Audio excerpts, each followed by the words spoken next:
आदरणीय ऑडियंस, आज के इस वीडियो में गायत्री मंत्र का जप करने से क्या प्रभाव पड़ता है उसे एक अलग लेवल पर जाकर के समझेंगे। इसीलिए यह वीडियो एडवांस है। यह वीडियो उन लोगों के लिए नहीं है जो गायत्री मंत्र के बारे में ये पूछते हैं कि कैसे करें, कितना करें, कब करें, क्यों करें।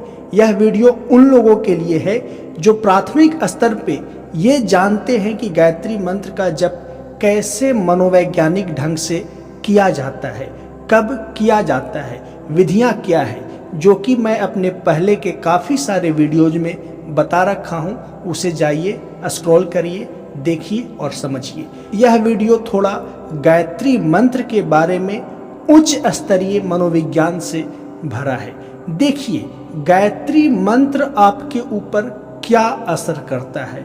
साथ में इसी प्रश्न के समानांतर ये प्रश्न भी मैं लेता हूं कि मैं तो गायत्री मंत्र का जप करता हूं, फिर मेरे ऊपर कोई असर क्यों नहीं होता है। ये दोनों प्रश्नों का उत्तर मैं एक साथ आपको समझाने का प्रयास कर रहा हूं। देखिए, प्राथमिक रूप से एक सामान्य व्यक्ति गायत्री मंत्र के जप में गलती ये करता है कि गायत्री मंत्र का जप एक क्रिया के रूप में वो देखता है। ध्यान से इस बात को समझिएगा, बड़े ही बारीकी से समझिएगा तो ही समझ पाइएगा, क्योंकि मैं अपने अनुभव की बातें आपसे कहने वाला हूं।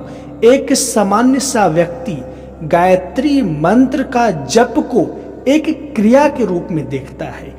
यही उसकी सबसे बड़ी गलती है और गायत्री मंत्र का जप करना ही उसके लिए सर्वे सर्वा हो जाता है, जिसकी वजह से वो गायत्री मंत्र के अनंत शक्तियों का स्पंदन, प्रभाव, उसका एहसास नहीं कर पाता। तो पहली चीज है, गायत्री मंत्र का जप एक क्रिया के रूप में न देख करके एक प्रतिक्रिया के रूप में देखें। मैं पुनः इस वाक्य को दोहराता हूं, गायत्री मंत्र का जप एक क्रिया के रूप में न देखकर एक प्रतिक्रिया के रूप में देखें। प्रतिक्रिया के रूप में देखने का मतलब कि जब आप गायत्री मंत्र का जप करना प्रारंभ करेंगे, तत्क्षण आपके अंदर से कुछ प्रतिक्रियाएं निर्मित होना प्रारंभ हो जाएगी। जैसे आप एक पतीले में पानी रख करके गैस स्टोव को ऑन करते हैं तो गैस को जलने की वजह से उष्मा उत्पन्न होता है और उस उष्मा को उत्पन्न होने के प्रतिक्रिया स्वरूप जल उबलने लगता है, जल वाष्पीभूत होने लगता है। उसी तरह से गायत्री मंत्र का जप जैसे ही आप प्रारंभ करेंगे तो आपके अंदर प्रतिक्रिया स्वरूप शारीरिक और मानसिक स्तर पर कुछ होना प्रारंभ हो जाता है। अब सवाल उठेगा कि आखिर होता क्या है, उसे समझिए। देखिए, गायत्री मंत्र का जप करेंगे तो जप एक क्रिया है, इस क्रिया पे उतना बल न दे करके उस जप से उत्पन्न प्रतिक्रिया को एहसास करने का प्रयत्न करें और वही प्रतिक्रिया सबसे महत्वपूर्ण है। आपका फोकस ऑफ अटेंशन गायत्री मंत्र के जप के फलस्वरूप जो आपके शरीर और मन में प्रतिक्रिया उत्पन्न होता है उसका अनुभूति करने का प्रयास करें, उसे पकड़ने का प्रयास करें, उसके साथ एकाकार होने का प्रयास करें। अब प्रतिक्रिया क्या होता है उसे समझिए। जैसे ही आप गायत्री मंत्र का जप करना शुरू करते हैं, तत्क्षण कुछ ही सेकंड के अंदर आपका मन एक आकृति धारण करना प्रारंभ कर देता है। पुनः इस वाक्य को दोहराता हूं ताकि आप कनेक्ट करके समझ सके।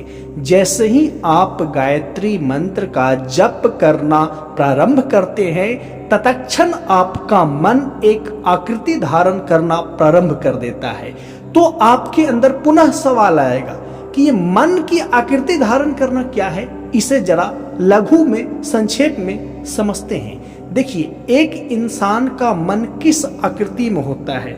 हमेशा छिन्न भिन्न, विचलित, अस्थिर, उग्रता, व्यग्रता, आपाधापी से आक्रामकता, अहंकार और न जाने कितने प्रकार के मनो आवेग से भरा हुआ मन एक छिन्न भिन्न आकृति में होता है और मन की यह आकृति व्यक्ति के पूरे अस्तित्व को नकारात्मक व असहज दिशा में लेकर के जाता है।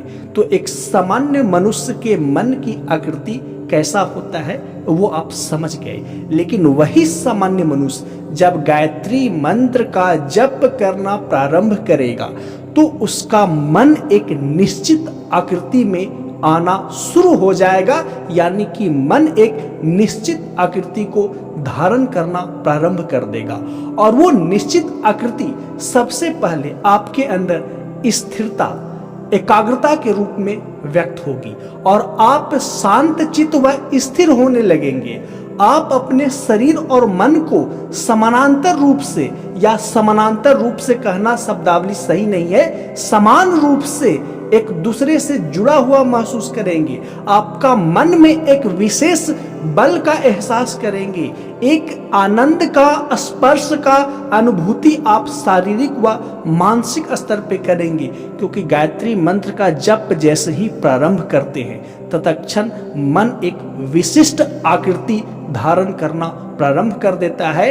मन एक ईश्वरीय गुण से संपन्न आकृति के प्रभाव में या आकृति को धारण करना प्रारंभ कर देता है। जब आप गायत्री मंत्र का जप करते हैं और इस काम में महारत हासिल कर लेते हैं कि मन में जो आकृति धारण होती है, जो मन में परिवर्तन आता है गायत्री मंत्र के जप करने से, उसे आप महसूस कर सकते हैं, उसे आप पकड़ सकते हैं, उसके एहसास में आप बने रह सकते हैं, तो समझिए एक विशेष निपुणता आपने हासिल कर ली और इस मन की अवस्था में आप बने रहेंगे तो आप अपने जीवन में ईश्वरीय स्पंदन का, एक विशेष बल का, एक उच्च स्तरीय मनुष्य होने का अनुभूति आप अवश्य प्राप्त करेंगे। अब इसका अगला कदम समझते हैं। तो ये तो स्पष्ट हो गया कि गायत्री मंत्र का निरंतर जप करने से आपका मन एक आकृति को धारण करता है। अब इसके अगले चरण में प्रवेश करते हैं, इसे भी जरा ध्यान से एकाग्रचित होकर के समझिएगा।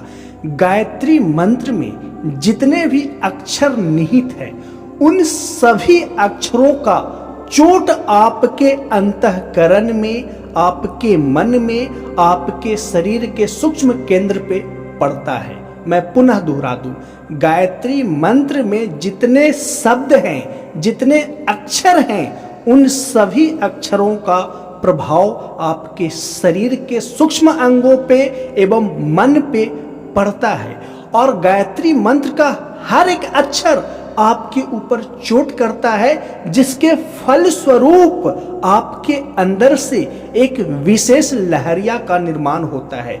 जैसे ओम भूर्भुवस्वः तत्सवितुर्वरेण्यं भर्गो देवस्य धीमहि धियो यो नः प्रचोदयात्, ये जितने भी 24 अक्षर हैं उन सभी अक्षरों का गायत्री मंत्र का जप के दौरान आपके अंदर आघात होता है, आपके अंदर चोट होता है, आपके अंदर इन अक्षरों का गुंजन होने से एक विशेष आध्यात्मिक टंकार पैदा होता है, एक विशेष आध्यात्मिक प्रतिध्वनि पैदा होता है और उस आध्यात्मिक प्रतिध्वनि के प्रभाव में आप आ जाते हैं। और जब भी आप गायत्री मंत्र का जप करें, हर एक अक्षर को आप महसूस करें, जल्दबाजी में ना पड़े कि ओम भूर्भुवस्वः तत्सवितुर्वरेण्यं भर्गो देवस्य धीमहि धियो यो नः प्रचोदयात्, इस तरह से रट्टा मार के निकल जाए। कतई ऐसा नहीं करना है। मैं शुरू में ही कहा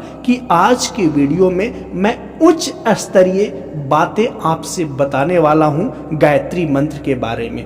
आप गायत्री मंत्र के हर अक्षर को महसूस करें, जैसे ओम भूर्भुवस्वः तत्सवितुर्वरेण्यं भर्गो देवस्य धीमहि धियो यो नः प्रचोदयात्। इससे भी धीमे धीमे गायत्री मंत्र का जप करते हुए एक लय में, ऐसा ना कि ओम रुक गए भूर्भुवस्वः, इस तरह से नहीं, एक रिदम में आप करें। करने से ही आप इस अनुभव को प्राप्त कर सकेंगे। मैंने जो अनुभव किया है उसे मैं शब्द में, भाषा में व्यक्त करने का प्रयास कर रहा हूं।